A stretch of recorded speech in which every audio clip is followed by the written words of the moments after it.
Aspiring candidate जो है गांधी मैदान में कल मार्च कर रहे थे, धरना प्रदर्शन कर रहे थे, लेकिन उनको सम्राट चौधरी से जब मिलने के लिए गए तो वहां पर उनके बॉडीगार्ड के द्वारा एक लड़की को इस तरह से बेरहमी से झटका दिया गया कि वो लड़की बेहोश हो गई।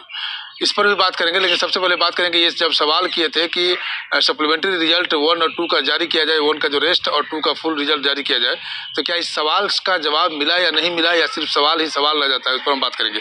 सर, आपका सवाल कहाँ तक वहाँ पर आगे बढ़ रही है? सर देखिए, सवाल का जवाब तो हमें लिखित में मिला था पहले भी जी।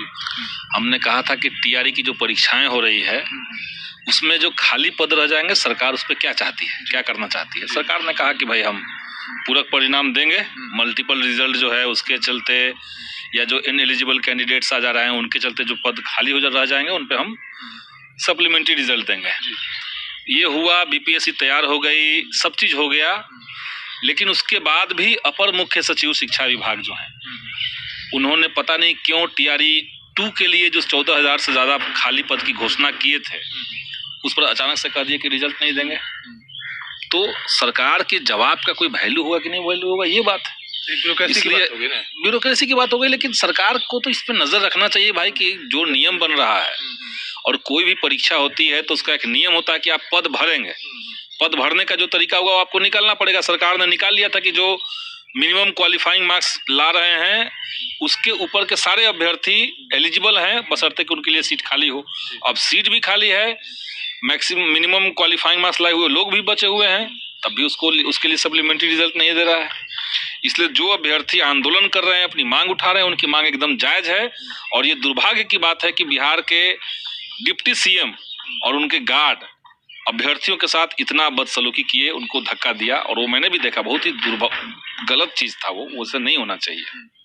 चलिए, अब नियोजित शिक्षक की बात करें। नियोजित शिक्षक पर भी आप सवाल उठा रहे थे कि उनको बिना शर्त उनको राज्यकर्मी का दर्जा मिलेगा कि नहीं मिलेगा। देखिए, बिना शर्त राज्यकर्मी का दर्जा मिले या कम से कम ये तो हो कि भाई परीक्षा आप ले ही रहे हैं तो सक्षमता परीक्षा के नाम पर नियोजित शिक्षकों का उत्पीड़न न हो। लेकिन अभी दिखने में आ रहा है कि नियोजित शिक्षक को किसी न किसी तरीके से परेशान करना है, और इसीलिए 3 जिलों का उसमें विकल्प की अनिवार्यता कर दी गई कि आप फॉर्म भरेंगे तो आपको 3 जिला चुनना पड़ेगा, और जो शिक्षक लंबे समय से 15 साल से 20 साल से एक जगह पे पढ़ा रहे हैं उनको जबरदस्ती दूसरे जिले में भेजा जा रहा है। तो ये कहीं से भी उचित नहीं है। इससे शिक्षकों को सिर्फ परेशानी मिलेगी, इससे शिक्षा में कोई क्वालिटी नहीं बढ़ेगी। जैसे ट्रांसफर की बात है, शिक्षा विभाग में ट्रांसफर ये तो चलिए डिफेंस का डिपार्टमेंट हुआ या पुलिस का डिपार्टमेंट हुआ तो वहाँ पर एक मतलब कड़ाई बरती जाती है, तो वहाँ पर एक नियम है। लेकिन शिक्षा विभाग में ऐसा तो नहीं कि शिक्षक एक ही जगह बार बार रह जाएगा तो आप बच्चे को पढ़ाना गलत पढ़ाएंगे या वो उनको पढ़ाना भूल जाएंगे। शिक्षा में इतना कड़वी नियम तो नहीं होना चाहिए। शिक्षकों में ऐसे कभी था ही नहीं। शिक्षा विभाग जो है वो जो पढ़ा रहे हैं वो पढ़ाते हैं। हम लोग भी जिन टीचर से प्रोफेसर की बात करें तो कॉलेज एक ही कॉलेज में रह जाते हैं, कहाँ ट्रांसफर होता है? नहीं होता है। और ऐच्छिक ट्रांसफर के लिए लोग अप्लाई करते हैं तो उसके लिए सरकार ने 2020 में नियम बना दिया कि जिनको चाहिए उनको एक मौका हम देंगे। लेकिन अब कहा जा रहा है कि नहीं, जिनको चाहिए नहीं चाहिए वो बात नहीं, आप सब दीजिए 3-3 जिला और सबको आपको यहाँ से वहां फेंकेंगे। तो ये लग रहा है कि शिक्षकों को लग रहा है कि भाई हमारे साथ नाइंसाफी हो रही है, और ये हो रही है नाइंसाफी। इसलिए ये जो 3 जिलों का विकल्प की अनिवार्यता की गई है इसको हटाया जाए। जो शिक्षक जाना चाहते हैं उनको भेजिए, जो रहना चाहते हैं उनको रहने दीजिए, यही बात है। सर, हम लास्ट एक सप्लीमेंट्री रिजल्ट पर चर्चा करेंगे और कल जो आपने विधानसभा में चर्चा की उस पर भी चर्चा करेंगे। ये सप्लीमेंट्री रिजल्ट का मतलब एक ईमानदारी से बताइए कि क्या रिजल्ट आने की संभावना है या हो सकता है पॉसिबल है? हमने अपनी मांग कह दी है और जो मांग कही है वो पूरा तर्क के साथ मैंने मांग कही है। मैंने कहा है कि भाई फलाने पत्रांक संख्या में आपने बिहार विधानसभा के अंदर लिख करके दिया था कि हम इनएलिजिबल और मल्टीपल रिजल्ट के जगह पर सप्लीमेंट्री रिजल्ट देंगे। बच्चे इंतजार कर रहे हैं, आप रिजल्ट दीजिए, क्योंकि कई सारे अभ्यर्थी हैं जो 1-1 नंबर से 2-2 नंबर से, या बल्कि कहिए कि डेट ऑफ बर्थ के चलते कई लोग छंटे हैं। तो उनको मौका मिलना चाहिए। एक ही पद पे आप बार बार बहाली लेंगे तो ये तो अच्छी बात नहीं है। तो इसलिए उनको मिलना चाहिए। मिलेगा कि नहीं मिलेगा ये हम नहीं कह सकते हैं, लेकिन हमारा प्रयास जरूर है कि मिले। स्टेट अपीयरिंग के लिए ये भी सवाल उठा रहे हैं लोग कि जो अपीयरिंग है, क्योंकि सरकार की गलती है, अगर टाइम पर परीक्षा ले लिए होते तो शायद वो DL 3 में 3.3 में शामिल हो जाते। तो उनके लिए तो ये तो हो जाना चाहिए कि अपीयरिंग को भी मौका मिलना चाहिए। देखिए, कहीं भी होता है कि नियम है कि पहले योग्यता परीक्षा होगी और योग्यता परीक्षा के बाद ही बहाली होगी। अब योग्यता परीक्षा 2019 में हुआ, STET TRE 1 हुआ, 23 में योग्यता परीक्षा हुआ, STET TRE 2 हुआ, अब इस बार मार्च अप्रैल में फिर STET होना था और अगस्त में होना था TRE 3। लेकिन जब सरकार बदल गई तो ये भाजपा वाले लोगों को लगता है कि भाई हमको दिखावे के लिए चुनाव से पहले किसी न किसी तरीके से कुछ बहाली निकाल देना चाहिए। अब बहाली निकाल दी, लेकिन आपको तो ये पता नहीं कि भाई सक्षमता परीक्षा उसके लिए मैंने परीक्षा जो है योग्यता परीक्षा जरूरी है। आप बहाली निकाल रहे हैं, उसके पहले उस बहाली के लिए जो योग्य बच्चे हैं उनकी तो परीक्षा आपने ली ही नहीं। इसलिए STET की परीक्षा जो अभी होने वाली है, इन सारे बच्चों को सरकार को चाहिए कि TRE 3 में मौका दें।